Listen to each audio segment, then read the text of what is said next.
Hello friends, in this video we are going to be trying my hand at making some of this yummy cookie butter only with healthy ingredients and low carb. Yes, you heard me right, low carb. First we're going to make the cookies and then we are going to make the cookie butter, and hopefully everything turns out.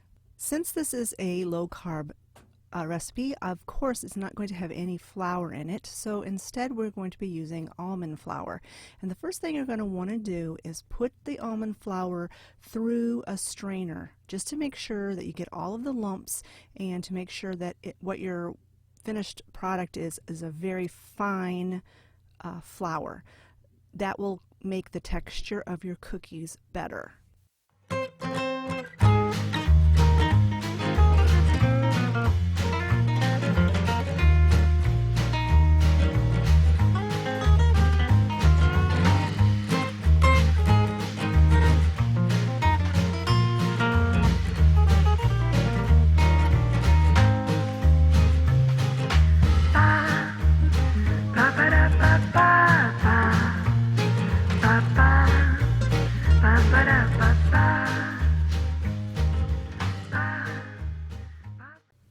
After I got done whisking and sifting that 2.5 cups of almond flour, this is what was left in the bottom of the sifter. Now I decided I needed to, because there was quite a lot there, I needed to measure it and then continue sifting more until I got the equivalent of what was left. There was about 1/4 of a cup of stuff left over, so I added another 1/4 of a cup to the sifter and started whisking that through. And when I got done with that, there was just maybe a teaspoon of really not good stuff left, so I didn't worry about adding another teaspoon to the mix. Now this next step is where I really messed up. I misread the directions. I was supposed to blend together 1/2 cup of softened butter with the sweeteners. I started mixing it with the almond flour. By the time I figured out my mistake, it was too late. So I was trying to debate, do I start all over again, waste more almond flour, which is not cheap, and more of my dairy-free butter, which is not cheap. And so I decided to just go with it, and I just kind of threw the rest of the ingredients into the pan and hoped for the best. Right about here is when I realized my mistake. And I was like, oh, what am I gonna do? And so I just went ahead and just continued with the recipe. If you guys make these cookies, make sure and blend the sweeteners with the powder, with the butter. So the sweeteners I am using is 2/3 of a cup of my stevia, and then I decided to go ahead and add 1/3 of a cup of coconut sugar. It called for a cup of stevia, and I just decided I wanted to add the coconut sugar just to add a little bit of a different flavor, and I think too much stevia to me doesn't taste very good. And coconut sugar is a low glycemic sweetener. Now yes, it does add some carbs to these, but it still stays in the low carb range because of the coconut sugar having a low glycemic index.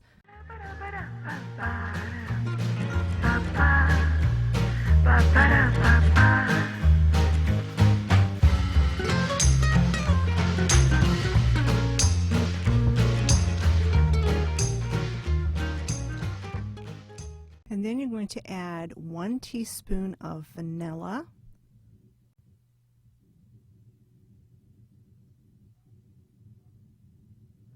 1.5 teaspoons of cinnamon, and I dropped the bowl in the it was a day. I tell you, I had a day when I was making these cookies. I almost just gave up, but I needed a video for Friday. And that is 3/4 of a teaspoon of cardamom. And then you put in 1/2 teaspoon of cloves, and then it calls for 1/2 teaspoon of nutmeg, which I am going to grate fresh.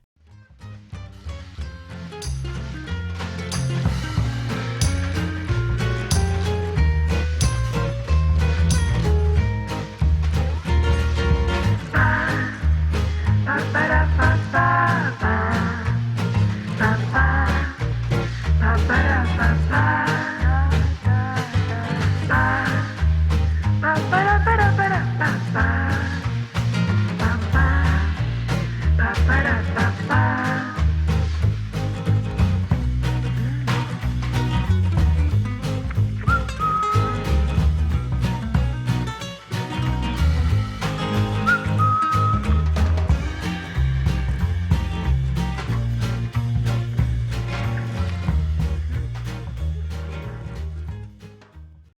even though I made my mistake, you can see here it looks like a cookie dough.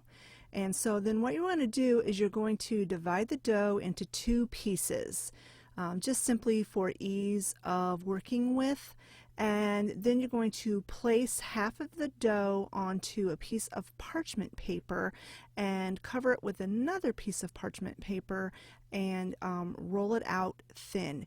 You want to roll it out into 1/4 of an inch thickness. I have these wooden guards, I don't know what you want to call them, guides I guess, that I had made because I made some homemade graham crackers, which you will see in a future video, and you were supposed to roll them out into 1/4 of an inch thickness, and I can't gauge that. So I went out into the shop and found a couple pieces of lath and cut them to an appropriate size, sanded them just a little bit to get the sprinkles oh my goodness, the splinters off of, and then I treated them with some food safe sealer or whatever you want to call it. And so you just put them down on either side of your dough and you run your rolling pin on top of the wooden pieces, and then it forces the dough to the whatever thickness the wood is. And like I said, these are 1/4 of an inch thick pieces of lath. I think you can buy these tools at a cooking store or whatever, but hey, I was just working with what I had. Once I got done rolling them, I checked the thickness and I thought, oh, it seemed just a tad bit too thick. So I did roll it just once or twice with the rolling pin without the guard, just to get it just a smidgen bit thinner. But here I'm just shaping the dough into more of a rectangle, so it's easier to cut them into cookie shapes. And then I go ahead and put the guard back on, or the guides back on, and roll it again.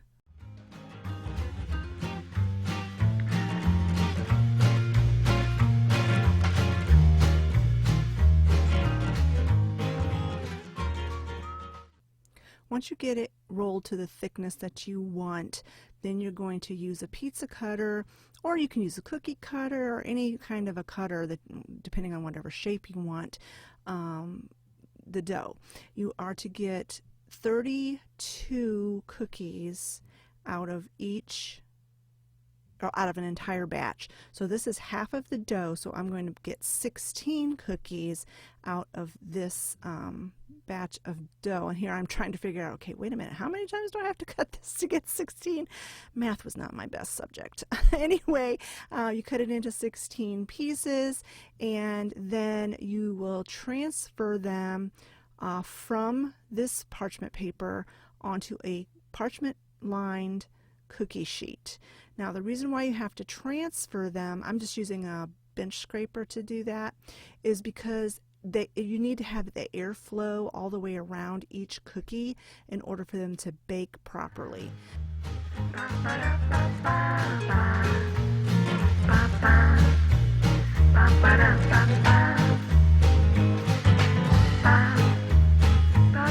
When you get the first tray done, then you do the exact same process again with the rest of the dough, and then you will have 32 cookies on 2 cookie sheets.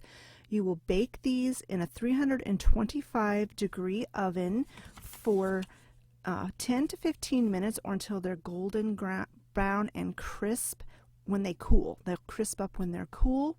If they don't crisp up when they're cooled, then you will put them back in the oven at 200 degrees for another 10 to 15 minutes until they are completely crispy. So here they are out of the oven. They were in about 15 minutes. To be completely honest, I completely forgot to set the timer. And I smelled them, and then I'm like, oh man, and luckily they didn't burn. But as you can see, they're nice and crispy, and I tasted them, and they are actually very good. Even if you didn't go on to make the cookie butter, these are well worth making because they are delicious. I will have the complete written out recipe in the description box below, and I hope you guys decide to make these cookies, and oh, please make them on a day when you're not a rattlehead like I was today. I can't even believe these turned out, because I did so many things wrong and messed up so much on this recipe, but they actually did turn out really good, and they're very, very tasty. So now let's get on to making the cookie butter. The cookie butter recipe is actually very, very easy, but you are going to need a food processor. Maybe you could do it in a blender, I'm not really sure, but you do need a food processor, and you also need a food scale, unless you buy store-bought cookies, because you need 8 ounces of cookies.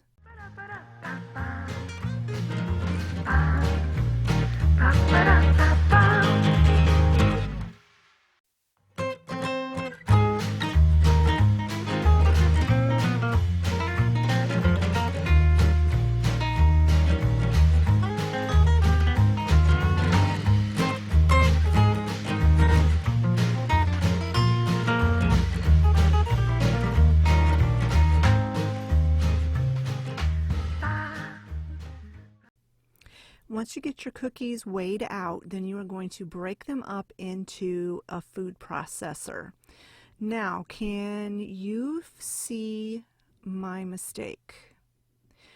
Watch what I'm doing and see when you found my mistake. I'm not even going to speed this video up, because it'll be very apparent at a certain point what I forgot to do. I tell you, I don't know what my problem was this day. I guess I was very, very distracted. I had so many things going on. We're getting ready to go camping soon, and there's just so many other things in my life right now that's going on that I can share with you at a later date, but I can't really share with you right now. And I was just super, super, super distracted this day, but I really needed to get a video out for Friday. I didn't have time to vlog. I had to vlog earlier. That's why you got a vlog on Wednesday instead of Friday, and I knew the rest of this week was going to be chaotic, and I was not going to be able to vlog, and I really didn't want to miss a video. I know you guys like my videos. I like giving you my videos. So, and I've been wanting to try this recipe, so it's like, yeah, I'm gonna... Yep, there it is. What did I forget? I forgot to put the blade in. You got to put the blade in before you put the ingredients in a food processor. Oh my goodness. Unfortunately, this was not the last mistake I made with this recipe. Although it wasn't really a mistake. You'll see. I followed the recipe, but I really wasn't sure it was going to work out or not.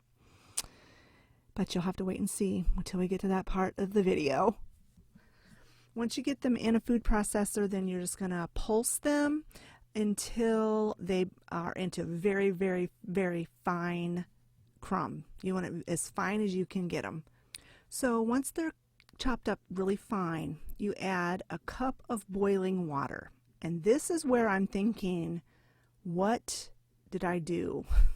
This can't possibly work out, because this was meant for a recipe with wheat cookies, and these are almond flour cookies.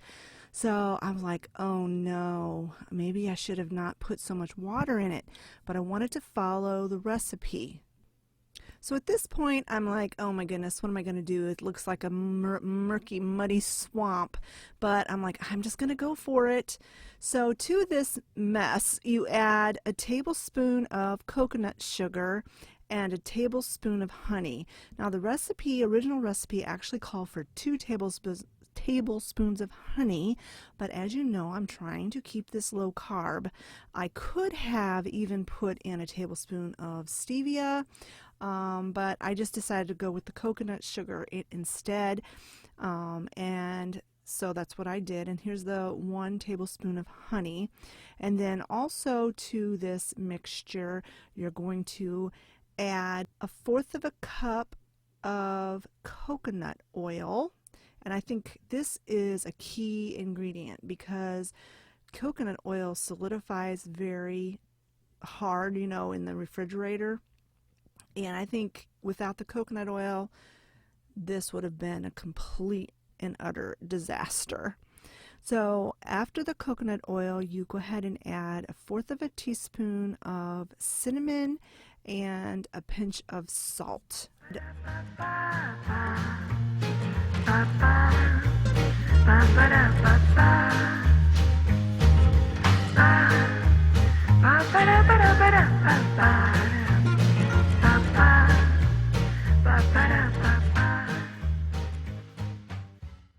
And then you're going to pour this mixture into a container with a lid. It doesn't matter what container you use. I just use this plastic container. You can use a mason jar, quart jar, anything that is able to be kept in the refrigerator. Now look at this texture. I was very dubious. I was so dubious. I was like, this is a complete and utter disaster. I don't know what I'm going to do with this video. Maybe I'll just do the cookie recipe and not even do the cookie butter recipe. But if this is included in the video, then it must have turned out okay. But you're supposed to put it in the refrigerator for 2 hours. Well, I have to say that it took a lot longer than 2 hours, and I did end up putting it in the freezer for a little while. And then after a couple of hours in the refrigerator and about a half an hour in the freezer, ta-da! It turned into cookie butter. I couldn't believe it. I was so utterly shocked that it actually turned out. Olivia said, well, maybe it just took longer for the almond flour to absorb the liquid than it would have for wheat flour. And that, I'm sure, is probably what it was, because this is exactly the right consistency for cookie butter if you have ever had it. Now, because it was made with almond flour, it is just a smidgen grainier. I mean, it's not nearly as smooth as the actual cookie butter that you get out of the store, but it is good enough. So I'm going to go ahead and give this a taste and just see if it compares to the really bad for you cookie butter that you get out of the store. And I'm going to be spreading it on one of my homemade low-carb graham crackers. Again, that recipe will be coming soon. You'll see that recipe soon. And because that's what I've been eating Olivia's naughty cookie butter on, with these homemade graham crackers, and it's so delicious. So I was going to try my hand at making homemade low carb, and it tasted really, really good. No, it's not exactly like the Biscoff cookie butter that you can get out of the store. But it's a lot healthier for you. I know all the ingredients that are in it, and it tastes close enough to, if you have that craving for that cookie butter, this stuff tastes close enough. And although it is not keto, because there is a little bit of honey and coconut sugar in it, it is low carb. And so I can eat this as a treat once in a while and not feel guilty about it. Now, you will want to store this cookie butter in the refrigerator, and I'm not really sure how long it would be good for. I don't know, the recipe didn't say, but I'm sure it would last at least a couple of weeks, if not longer, in your refrigerator. All right, friends, that does it for this video. I made it through it. I can't believe how I made it through it, but I did. If you don't make YouTube videos, you don't really understand that cooking videos are one of the most challenging videos to film and edit. There's just a lot into it, and it's very time consuming. And so maybe this wasn't the greatest video to choose on this particular day, but I did it, I made it through it, and it actually turned out. As I said, I will have the recipes in the description box below.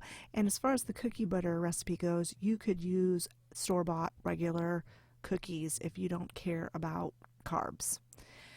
If you enjoyed this video, friends, give it a thumbs up. Don't forget to leave a comment in the comment section below. And we will talk to you all later. And oh, before I forget, one last thing. Monday, I will be having a surprise video. It's not a surprise video. If you're not listening to this video, it'll be a surprise video, but I'm going to be having an announcement video.